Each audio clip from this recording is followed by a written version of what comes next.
Yes, hi everyone. On passive ID जो भी है, हम लोगों की जितनी भी हमारे फाउंडर्स हैं और यूज़र्स हैं, उनकी जो भी ओ ई एस आई डी है या ओ फाउंडर आई डी है, उसको अगर चेंज करना है तो उसकी 2 या 3 कंडीशंस हैं, उनको आप समझ लीजिए। जैसे कि पहले क्या रहता था कि हम लोगों को, जैसे हमारी ईमेल आईडी हमने जो अल्टरनेटिव जीमेल आईडी थी ना, वो हमने ओ फाउंडर के लिए दे रखी थी। कुछ लोगों को अपनी जो जीमेल आईडी थी वो भी चेंज करानी रहती थी, तो वो सपोर्ट को मेल डाल देते थे और वो चेंज हो जाती थी। तो एक तो वो रीज़न हो गया कि आपको खुद के पर्सनल किसी भी रीज़न की वजह से आपने अपनी ही आईडी को, ईमेल आईडी को चेंज करवा लिया। अब एक कंडीशन ये होती है कि आपने किसी की आईडी को ट्रांसफ़र कराया, मतलब किसी और की थी, आपने ली या आपने किसी और को दी, तो तब आप ईमेल आईडी चेंज करा लेते थे उस टाइम पे। ये हम पुरानी बात कर रहे हैं, ठीक है।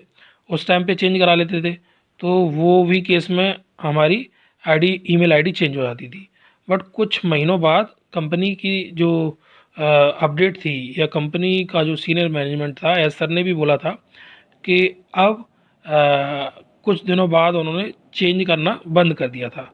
और बहुत ही रेयर केसेस थे जिनको सपोर्ट के थ्रू स्पॉन्सर का कांटेक्ट किया जाता था या स्पॉन्सर का उस पर अप्रूवल लगता था।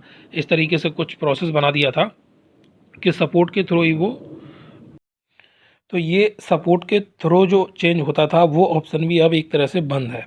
अगर आप ईमेल आईडी चेंज कराने के लिए सपोर्ट पर कांटेक्ट करेंगे तो वो चेंज नहीं होगी विदाउट मैनेजमेंट के अप्रूवल के। तो अब मुद्दा ये है कि फिर ट्रांसफ़र कैसे कर सकते हैं हम। तो ये चीज़ को भी, जो कुछ लास्ट मीटिंग्स हुई हैं उनमें एस सर ने ये क्लियर कर दिया था कि कोई भी अपनी आईडी को सेल करता है या ट्रांसफ़र करता है, कुछ भी करता है, that is not legal. Company उसको एक्सेप्ट नहीं करेगी। आपकी आईडी है and you have to take that ID by your own. आप किसी को ट्रांसफ़र नहीं कर सकते, किसी को सेल नहीं कर सकते। ओके, तो मुद्दा ट्रांसफ़र का है जो, वो मेरे ख्याल से कंपनी ने ऑलमोस्ट क्लोज़ कर दिया है। अब जिसकी भी ओ ई एस आई डी या फिर फाउंडर आई डी जिसके पास है, वो उसे अपनी रखनी है और उसको यूज़ करना है। आप अब ऐसा नहीं है कि किसी को भी ईमेल आईडी चेंज करा के किसी को भी दे दो, या किसी की भी ईमेल आईडी चेंज करके किसी की भी ले लो। ये कंपनी की तरफ से ऐसा कोई अपडेट नहीं है। हाँ, एक केस ज़रूर है जो रेयर केस हम कह सकते हैं। उस केस में आपको वो आईडी मिल सकती है। वो क्या है? वो है जैसे कोई फाउंडर था पहले से, और इन केस उनकी डेथ हो जाती है। ओके, इन केस उनकी डेथ हो जाती है और उसका ईमेल आईडी अगर उसके किसी फैमिली मेम्बर के पास में है, आईडी पासवर्ड, चाहे वो ईमेल आईडी पासवर्ड कह लो आप, या ओ मेल का जो आपका आईडी पासवर्ड है, और आपका ओ फाउंडर का आईडी पासवर्ड किसी फैमिली मेम्बर के पास में है, और उनके पास अगर एक्सेस है, ठीक है, अगर एक्सेस है तो वो वहाँ जाके नाम चेंज कर सकते हैं, उनका कॉन्टैक्ट नंबर चेंज कर सकते हैं, जो भी पर्सनल डिटेल्स हैं जिसके नाम पर आपको वो ट्रांसफ़र करनी है कह सकते हैं, या फिर जिसके नाम पर उसको आपको कन्वर्ट करना है, वो उस नाम पर हो जाएगी इन केस किसी फाउंडर की डेथ हुई है तो वो उसमें तो क्या है कि आपके पास आईडी पासवर्ड होगा तो आप वो कर सकते हैं। तो यही एक इम्पॉर्टेंट अपडेट है। अगर कोई भी ट्रांसफ़र को लेके अगर ये सोच रहा है हम वो ये इस आईडी ट्रांसफ़र कर सकते हैं, या फिर हम अपनी वो फाउंडर आईडी किसी को ट्रांसफ़र कर सकते हैं अभी, या कोई ये सोच रहा है हम कुछ अलग दाम पर, अलग एक प्राइस पर किसी को ट्रांसफ़र करना चाहें, कर सकते हैं। तो कंपनी के जो पुराने अपडेट्स हैं और उनके अपडेट्स के हिसाब say that is not legal. वो एक लीगल प्रोसेस नहीं है, और कंपनी अगर इसको किसी को भी ऐसा करते हुए पकड़ती है तो they will take strict action against that person. Okay, तो मैं यही कहना चाहूँगा कि ट्रांसफ़र वाला प्रोसेस है वो बंद है।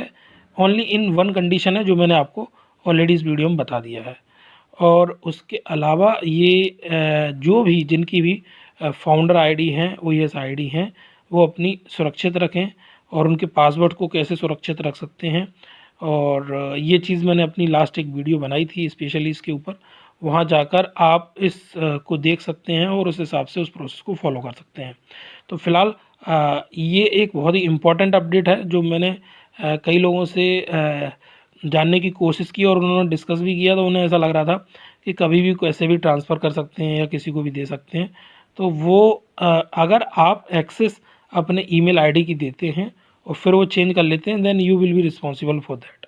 अदरवाइज़ कंपनी तो नहीं कहती कि किसी को ट्रांसफ़र करो या फिर किसी को सेल करो। हाँ, लॉजिकली एक वन कंडीशन है, अगर किसी की डेथ हो जाती है और आपके पास एक्सेस है उसकी, और वो आपके फैमिली मेम्बर हैं जो आगे चल के इन फ्यूचर में कोई चीज़ क्लेम नहीं करने वाले हैं। अब ऐसा नहीं है कि अब ये लोग सोचें कि हम तो कंपनी को दिखा देंगे, हमने किसी की ले ली, वो बोल देंगे उसकी डेथ हो गई थी। तो देखो, वो आगे चल के क्लेम कर सकता है। क्लेम करेगा तो फिर आप फंस जाओगे उस टाइम पे, क्योंकि वो तो बोल देगा कि इन्होंने मेरी आईडी की एक्सेस थी इनके पास में, पासवर्ड भी था इनके पास, तो इन्होंने अपने नाम पर या अपने फैमिली मेम्बर के नाम पर उसको ट्रांसफ़र कर लिया था। तो जब आगे जाके अगर वो क्लेम करेगा तो फिर अननेसेसरी में और इश्यूज़ बढ़ जाएंगे, और तब हो सकता है कि हमारी सिचुएशन और कंडीशन काफ़ी अच्छी होगी, क्योंकि तब तक हम लोगों की बहुत सारी चीज़ें हो गई होंगी। तो तब आपको वो चीज़ बहुत ज़्यादा प्रॉब्लम क्रिएट कर सकती है। इसलिए इस चीज़ का ध्यान रखें, कभी भी किसी ऐसे बंदे की आईडी को ट्रांसफ़र या कन्वर्ट अपने किसी फैमिली मेम्बर या किसी के लिए ना करें जो आगे चल के क्लेम करे और आप उसमें फिर कहीं ना कहीं पकड़े जाएं। ठीक है, और आप फैमिली मेम्बर हैं और उनकी एक्सेप्टेंस के साथ कर रहे हैं और वो कभी क्लेम नहीं करेंगे इस चीज़ को, तो फिर आपको कभी दिक्कत आने वाली नहीं है। तो इन चीज़ों का ध्यान रखें। और एक इम्पॉर्टेंट चीज़ लास्ट में ये है कि इन फ्यूचर कंपनी अगर जिनकी डेथ हो जाती है या फिर कोई किसी के लिए ट्रांसफ़र अगर कर सकता है, ऐसा कुछ आगे चल के कोई पॉलिसी में अमेंडमेंट करती है या कोई पॉलिसी लेके आती है, तो उसका अपडेट भी हम लोगों को दिया जाएगा, है ना। आगे कोई ऐसा अपडेट आता है तो वो हमें मिल जाएगा, उसको हिसाब से फिर हम उस टाइम फॉलो करेंगे। तो अभी के लिए फ़िलहाल यही है। आई थिंक सो कि आपको ये वीडियो काफ़ी इन्फॉर्मेटिव लगी होगी, और ऐसे ही वीडियोस आपको आगे भी मिलते रहेंगे, और आप लोगों को हम अपडेट करके रखेंगे, जिससे कि ऑन पैसिव के रिगार्डिंग कोई भी क्वेरीज होती हैं, कोई भी अपडेट्स होते हैं, वो आपके हमेशा क्लियर होते रहे। ओके गाइस, तो ठीक है, फिर मिलते हैं next time with new information and updates. Till then, bye bye, thank you.